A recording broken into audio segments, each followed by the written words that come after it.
नमस्कार प्रिय मित्रों, आर के यस कहानी चैनल पर आपका हार्दिक स्वागत है।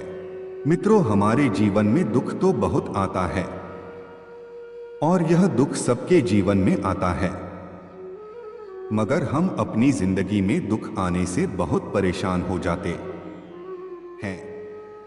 तो मित्रों, गौतम बुद्ध की एक ऐसी कहानी जो आपके जीवन के दुखों को दूर कर सकता है। कहानी शुरू करने से पहले मित्रों, आपसे गुजारिश है कि कहानी अंत तक सुने, तभी बुद्ध जी के द्वारा बताए गए उपाय जान पाएंगे। एक नौजवान लड़का था। वह अपने जीवन से बड़ा दुखी था। उसके दुख का कारण यह था कि वह अभी तक कुछ काम काज नहीं करता था। उसके घर वाले उसे दूसरों का उदाहरण देकर ताने मारते थे कि वह सब तो कामयाब हो गए और तू किसी काम का नहीं है। जब भी वह लड़का कहीं बाहर घूमने जाता तो लोग उससे पूछते कि तुम क्या काम कर रहे हो, और उसे यह कहने में बहुत शर्म आती थी कि अभी कुछ नहीं कर रहा हूं, कुछ काम शुरू करने की कोशिश कर रहा हूं। धीरे धीरे उसने लोगों से मुंह छुपाना शुरू कर दिया। उसका दुख इतना बढ़ गया था कि उसको यही लगता था कि वह धरती पर बोझ है और उसके बस में कुछ भी करने की क्षमता नहीं है। वह कुछ कर ही नहीं सकता तो वह जी कर क्या करेगा, मुझे मर जाना चाहिए। वह अकेले में बैठकर रोता और भगवान को दोषी ठहराता। एक दिन उसने अपने गांव में महात्मा बुद्ध को देखा, जो दुख के ऊपर अपना प्रवचन दे रहे थे। बुद्ध ने कहा, दुख एक गुरु की तरह होता है, जो आपको जीवन के बारे में समझाता और बताता है। यह आपको सही से जीने का तरीका बता देता है। आप चाहे तो दुख रूपी गुरु से जीवन जीना सीख सकते हैं या दुख में डूबकर बैठकर रो सकते हैं। नौजवान लड़का भी यह बातें सुन रहा था। उसने बुद्ध से कहा, हे गुरुवर, दुख कुछ सिखाकर नहीं जाता है, बल्कि पीड़ा देता है। दुख की पीड़ा बहुत कठिन होती है।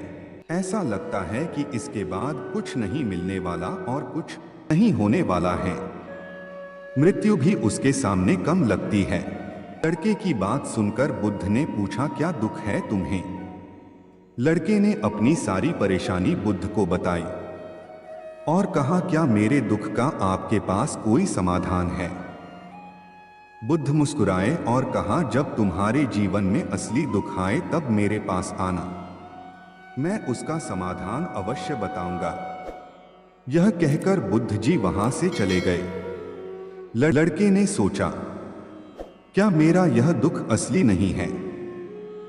क्या यह दुख जो मैं झेल रहा हूं दुख नहीं है? कोई भी मेरे दिल का दर्द नहीं समझ रहा है। जब मेरे घर वाले नहीं समझते तो गुरु क्या समझेंगे? अपने दुखों से परेशान होकर लड़के ने एक निर्णय लिया कि वह कुछ करके और बन कर दिखाएगा। उसने एक छोटा सा व्यापार शुरू किया। उसे उसके व्यापार में सफलता नहीं मिल रही थी, लेकिन यह देखकर उसके घर वाले बहुत खुश हुए कि वह कुछ तो करने का प्रयास कर रहा है। धीरे धीरे उसे सफलता मिलने लगी और फिर उसने रफ्तार पकड़ ली। वह 1.5 साल के भीतर ही एक बड़ा व्यापारी बन गया। अब लड़के के आसपास काफी लोग थे जो उसे पसंद करते थे, जो उसकी चिंता करते थे, जो उसके कामों की बढ़ाई करते थे। उसके माता पिता भी अपने बेटे की प्रशंसा करने में थकते नहीं थे। उसके मित्रों की संख्या दिन दिन बढ़ती जा रही थी। वह बहुत खुश था। अपनी जिंदगी में पड़ोस के कुछ मित्रों ने उसे समझाया कि जब वह बड़ा व्यापारी बनकर इतना सुखी रह सकता है, तो सोचो अगर तुम इस गांव के, इस राज्य के सबसे बड़े व्यापारी बन जाओ तो कितना अच्छा होगा। तुम्हारे पास कितने लोग तुमसे जुड़ेंगे, कितना नाम होगा, और जरूरत पड़ने पर तुमसे ही धन उधार लेंगे। यह बात लड़के के मन में बैठ गई। अब वह और अधिक कोशिश करने लगा। लेकिन यह सब कुछ उसे बहुत जल्दी चाहिए था। ज्यादा समय इसमें वह बर्बाद नहीं करना चाहता था। इसलिए उसने ऐसे काम किए जो सही नहीं था। उसने बहुत ज्यादा धन उधार अपने मित्रों से लिया। ज्यादा मुनाफा कमाने के चक्कर में अपने माल की अच्छाई खराब कर दी। उसके मित्र उससे जैसे कहते गए वह वैसा करता गया। दूसरे व्यापारियों के खिलाफ षड्यंत्र भी रचे। अब उसके जीवन का सुकून कहीं चला गया था। उसे रात को नींद नहीं आती थी। सुख साधन की सारी वस्तुएं होने के बाद भी उसे किसी में सुख नहीं मिल रहा था। एक दिन लड़के ने एक मार्ग से कहीं जा रहा था। रास्ते में उसने बुद्ध जी का आश्रम देखा। वह बुद्ध के पास पहुंचा और कहा, गुरुदेव, आपने कहा था कि असली दुख हो तो मेरे पास आना। मेरे जीवन में बहुत दुख है, मैं रात को सो नहीं पाता। लड़के ने अपनी सारी बात बुद्ध से बताई। लड़के की बात सुनकर बुद्ध ने कहा, जब तुम पहली बार मिले थे तब भी तुम किसी दुख से परेशान थे। उस दुख से तुमने क्या सीखा? लड़के ने कहा, मैंने सीखा कि केवल सोचने से कुछ नहीं होता है। अपनी सोच को पूरा करने के लिए कर्म करना पड़ता है और केवल कर्म करने से कुछ नहीं होता। कर्म को अंतिम पड़ाव तक ले जाना आवश्यक होता है। चाहे रास्ते में कितनी भी बाधाएं आए, कितनी भी निराशा आए, चाहे ऐसा क्यों ना लगे कि अब कुछ नहीं होगा, तब भी यह मानकर कि जो काम मैं कर रहा हूं मैं इसमें सफल होकर ही रहूंगा। कर्म करना चाहिए। लोग केवल सफल व्यक्ति को ही महत्व देते हैं। बाकी सब चाहे कोई कितना भी अच्छा क्यों ना हो, इस दुनिया के लिए वो बोझ ही कहलाता है। ये सब कुछ सुनकर बुद्ध मुस्कुराए और बुद्ध ने कहा, जब तुम्हारे जीवन में असली दुख आए तब मेरे पास आना, मैं उसका समाधान अवश्य करूंगा।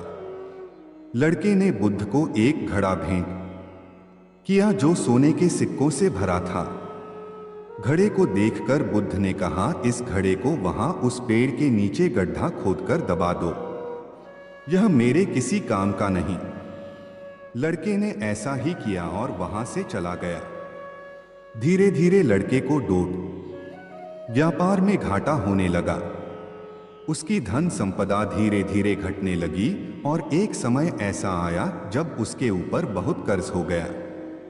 पर वह निश्चिंत था क्योंकि कर्ज उसके मित्रों द्वारा ही उसे दिया गया था।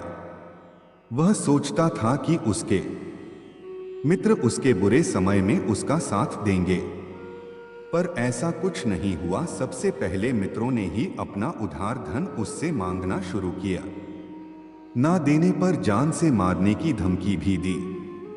उसके सारे शुभ चिंतक, उसके चाहने वाले सब उससे दूर हो गए। उसके पिता उसे उसकी गलतियों को गिनवाने लगे। उसकी सारी संपत्ति नीलाम हो गई। उसके पास कुछ भी नहीं बचा। उसने अपने पिता से सहायता मांगी। पिता ने कहा, मेरे पास यह थोड़ी सी ही संपत्ति है, अगर मैं तुम्हें यह दे दूं तो मैं तुम्हारी मां को कहां रखूंगा? हमारा आखिरी सहारा यही संपत्ति है। उसके जीवन में बहुत गहरा दुख था। उसके आसपास कोई भी ऐसा नहीं था जो उसे संभाल सके। लोगों से मिले इस धोखे की वजह से वह टूट गया था। लगता था कि जीने का कोई मतलब नहीं है, मृत्यु ही एकमात्र सहारा है। वह मरने के लिए एक नदी की तरफ जा रहा था। तभी रास्ते में उसे याद आया कि बुद्ध ने कहा था कि जब उसके जीवन में असली दुख आए तो वह उनके पास आए और वह उसके दुख का समाधान करेंगे। लड़के ने बुद्ध के पास गया और उसने बुद्ध को सारी बात बताई और कहा कि मेरे दुख का समाधान कीजिए। फिर भी बुद्ध ने कहा, जब तुम्हारे जीवन में असली दुख आए तब मेरे पास आना, मैं उसका समाधान अवश्य बताऊंगा। लड़के ने कहा, असली दुख क्या होता है? हे गुरुवर, क्या यह जो मेरे जीवन में घट रहा है वह दुख नहीं है?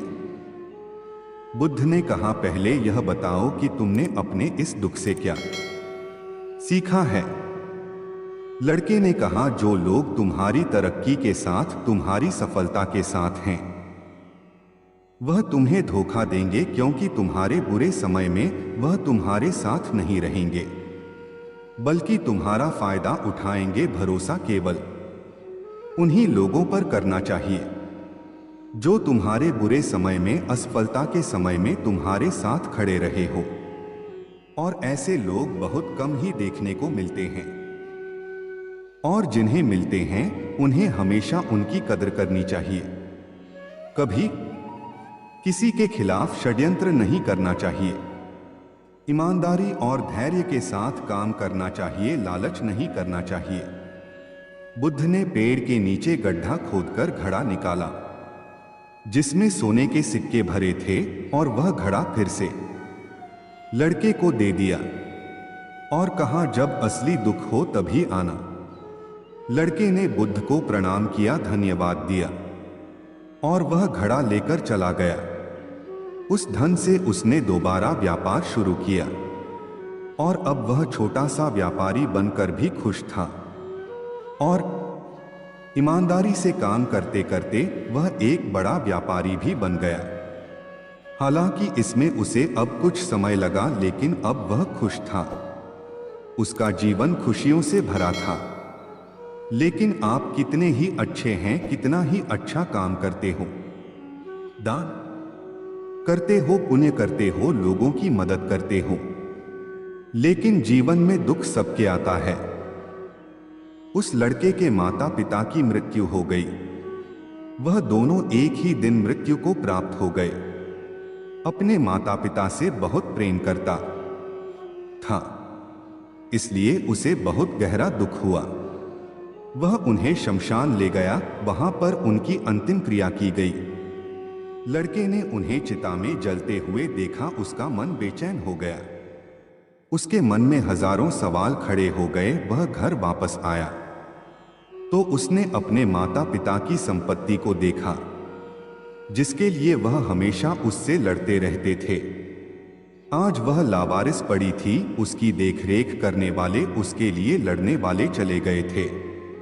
उसके पिता ने जो भी इकट्ठा किया था सब यही रखा था। एक दिन पहले तक भी वह अपनी संपत्ति के लिए किसी से भी लड़ने के लिए तैयार थे, पर आज नहीं है। उस लड़के का मन बहुत बेचैन हो रहा था। लग रहा था जैसे कुछ खाली है, कुछ अकेलापन है, कुछ डर है, कुछ है जो समझ नहीं आ रहा। इसलिए वह बुद्ध के पास पहुंचा।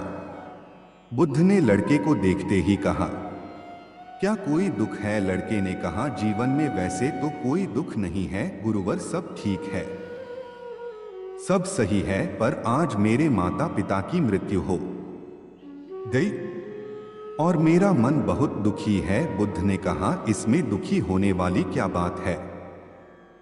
एक दिन सबके प्रियजनों को मर जाना है। जीवित तो यहां कोई ना रहा और ना कोई रहेगा। तुम भी एक दिन मर जाओगे, हो सकता है कल, या कहो आज, या कहो तो अभी तुम मर सकते हो। लड़के ने कहा, गुरुवर आप यह क्या कह रहे हैं? मैं भी मर जाऊंगा, पर अभी तो मैं जवान हूं। बुद्ध ने कहा, इस प्यारे से भ्रम में तो सब जीते हैं कि मृत्यु बूढ़ों को आती है, जबकि उनके सामने ही जवान मर जाते हैं, बच्चे मर जाते हैं। मृत्यु का किसी की उम्र से कोई लेना देना नहीं है। बुद्ध के मुख से यह बातें सुनकर लड़का वहां से चुपचाप चला गया, पर उसका मन जैसे और बेचैन हो गया। वह कुछ खालीपन सा महसूस कर रहा था। दिन रात वह अपने बारे में ही सोचता रहता कि वह क्या कर रहा है, वह क्या है, क्यों है, कैसे हैं, हम क्या हैं, हम करने क्या आए हैं, क्या बस चीजों का उपभोग करना है और मर जाना है। उसे कोई जवाब नहीं मिल रहा था और उसका दुख बढ़ता ही जा रहा था।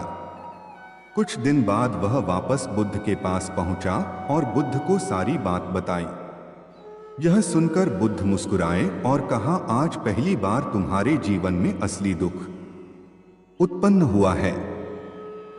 वास्तव में यही है जो दुख कहलाने लायक है, कि हमें नहीं पता कि हम क्या कर रहे हैं, क्यों हैं, कैसे हैं, कौन हैं हम और हमें क्या करना चाहिए।